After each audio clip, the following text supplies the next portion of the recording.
তার এই 50 বছরের রাজনীতির কয়েকটি বৈশিষ্ট্য ছিল। তার মধ্যে বড় একটি বৈশিষ্ট্য হলো শেখ হাসিনা 50 বছরের রাজনীতি ছিল প্রতিশোধ গ্রহণ করার রাজনীতি। শেখ হাসিনার 50 বছরের রাজনীতি ছিল বিভাজনের রাজনীতি। 50 বছরের রাজনীতি ছিল মানুষের সঙ্গে ধোঁকাবাজি আর প্রতারণার রাজনীতি। যখন 1975 সালে তার বাবা শেখ মুজিবুর রহমান সাহেব এবং তার পরিবার সহ বাকশাল গঠন করে মানুষের অধিকার হরণ করার কারণে 30,000 যুবককে তুলে নিয়ে হত্যা করবার কারণে 15ই আগস্ট তাকে প্রাণ দিতে হয়েছিল। এই গর্ত তিনি নিজেই খনন করেছিলেন। 1971 সালে এদেশের মানুষ তাকে কম সম্মান জানায় নাই, কিন্তু তিনি 3.5 বছরের ক্ষমতার গ্রহণের পর 3.5 বছরের জুলুম শোষণ আর বৈষম্যের মাধ্যমে তিনি তার সেই সম্মানের মর্যাদা রক্ষা করতে পারেননি। ঘটেছিল 15ই আগস্ট।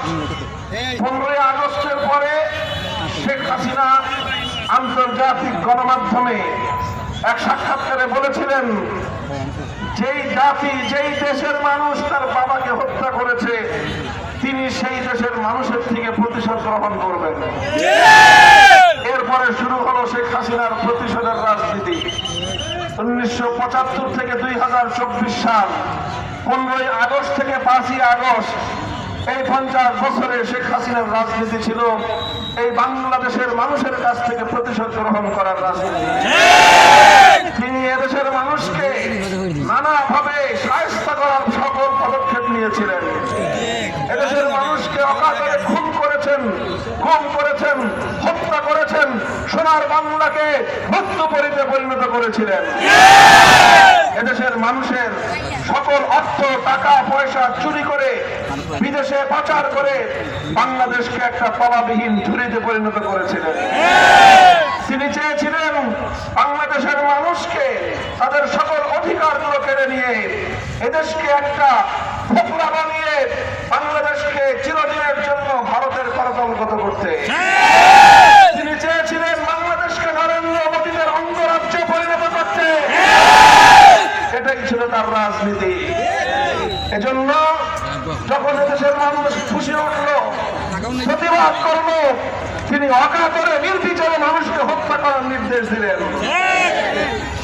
সংগ্রামী সাথী ও বন্ধুগণ, আজকের এই পর্যায়ে আমি স্মরণ করি এই দীর্ঘ ফ্যাসিবাদ বিরোধী সংগ্রামে যত মানুষ শাহাদাত বরণ করেছেন, যাদের রক্তের বিনিময়ে, যাদের শাহাদাতের মাধ্যমে আজকে বাংলাদেশ মুক্ত হয়েছে।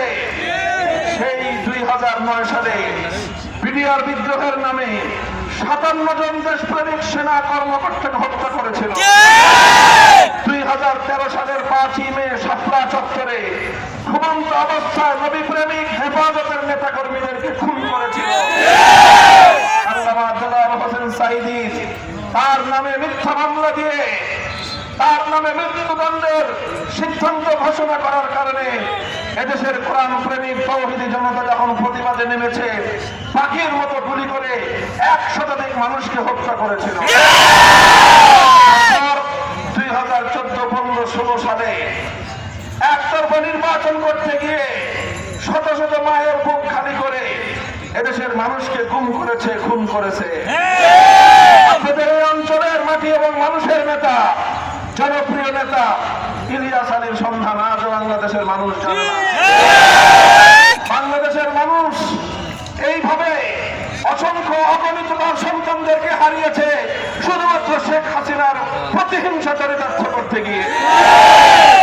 এরপর 2021 সালে বাংলাদেশের স্বাধীনতার সুবর্ণ জয়ন্তী উপলক্ষে আমরা বললাম সুবর্ণ জয়ন্তী বাংলাদেশের মানুষ পালন করবে।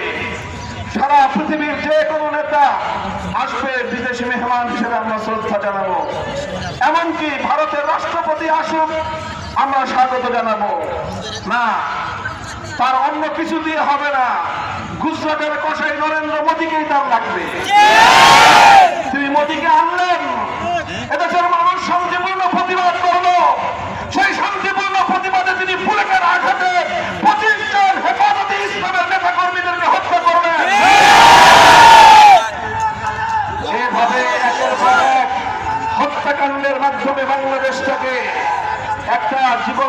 শ্মশানে পরিণত করবেন। আর 2024 সালের জুলাই এবং আগস্ট মাসের হত্যাকাণ্ড সকল নজির ইতিহাসের এক বর্বরতম অধ্যায় রচনা হলো।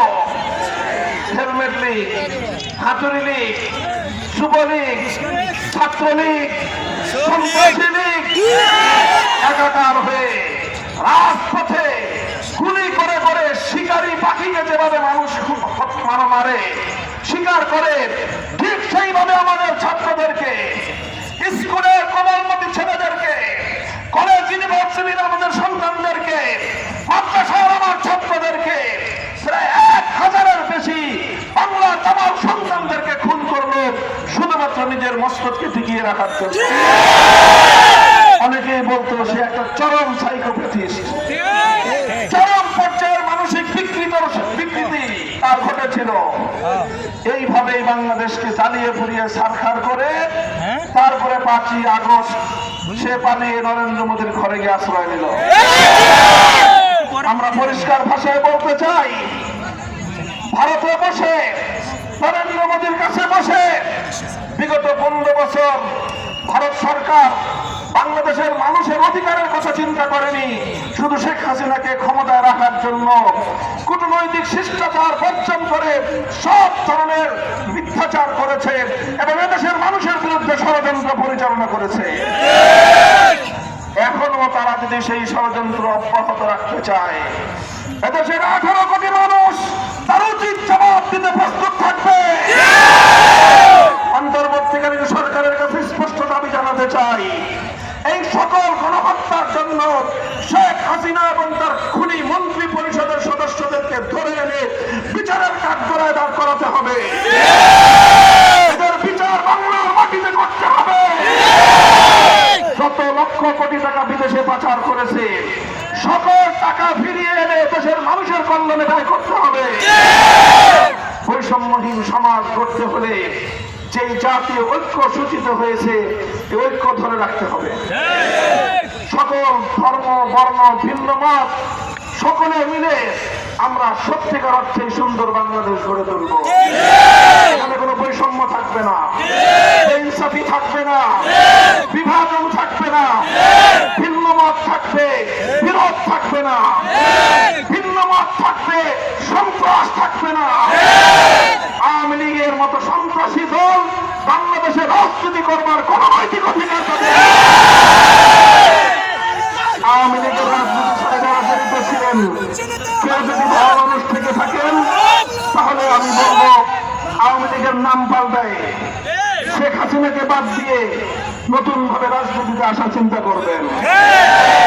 অন্তর্বর্তীকালীন সরকারকে বলবো কোন খুনি, সন্ত্রাসী, মানুষের হত্যাকারীকে বাংলাদেশের রাজনীতিতে পুনর্বাসনের কোন সুযোগ দেওয়া চলবে না। ইনশাআল্লাহ আগামীর বাংলাদেশ সেভাবে আমরা সকলে মিলে গড়ে তুলব। কোন সাম্প্রদায়িকতা বাংলাদেশে স্থান পাবে না। শেখ হাসিনার রাজনীতি ছিল ভিন্ন ভিন্ন ধর্মাবলম্বীদের মধ্যে সংঘাত তৈরি করে সাম্প্রদায়িকতার পানি ঘোরা করে তারপরে মাছ শিকার করা। এখন শেখ হাসিনাও নাই, বাংলাদেশে কোনো সাম্প্রদায়িক সংঘাত নাই। বিগত 1 মাসে বাংলাদেশের কোথাও কোন সংখ্যালঘুদের, হিন্দুদের মন্দির অথবা বৌদ্ধদের প্যাগোডায় হামলা হয় নাই। একজন সংখ্যালঘুর গায়ের উপর কোন আঁচড় দেওয়া হয় নাই।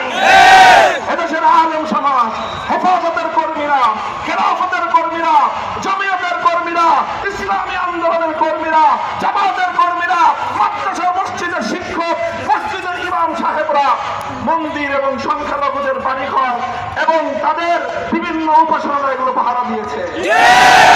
ইনশাআল্লাহ আগামী দিনে আমরা সম্প্রীতির নজির স্থাপন করে চলব। কোনো চাঁদাবাজি চলবে না। সন্ত্রাস নির্মূল করে সত্যিকার শান্তিপূর্ণ সোনার বাংলাদেশ ইনশাআল্লাহ আমরা গড়ে তুলব। রাজি আছেন তো? চূড়ান্ত ন্যায় এবং ইনসাফ যদি কায়েম করতে চান, মানব রচিত তন্ত্র মন্ত্র দিয়ে হবে না। চূড়ান্ত বিজয় বাংলাদেশের সেদিনই আসবে যেদিন আল্লাহ জমিনে আল্লাহ দ্বীনের বিজয় আসবে। আসুন আল্লাহর প্রতিনিধিত্বের রাজনৈতিক ব্যবস্থা খেলাফতের মাধ্যমে বাংলাদেশে ন্যায় এবং ইনসাফপূর্ণ সমাজ কায়েমে আমরা সকলে সংঘবদ্ধ হই। বাংলাদেশ খেলাফত মজলিসের পতাকা তলে আপনাদেরকে সামিল হওয়ার আহ্বান জানাই। যুব সমাজ যুব মজলিসে, ছাত্র সমাজ ছাত্র মজলিসে সামিল হয়ে আসুন আমাদের হাতকে শক্তিশালী করো। সকল জুলুম এবং বৈষম্যের বিরুদ্ধে আমাদের সংগ্রাম ইনশাআল্লাহ অব্যাহত থাকবে। সাথে থাকবেন তো ইনশাআল্লাহ। বাংলাদেশ জিন্দাবাদ, বাংলাদেশ খেলাফত মজলিস জিন্দাবাদ। আসসালামু আলাইকুম ওয়া রাহমাতুল্লাহ।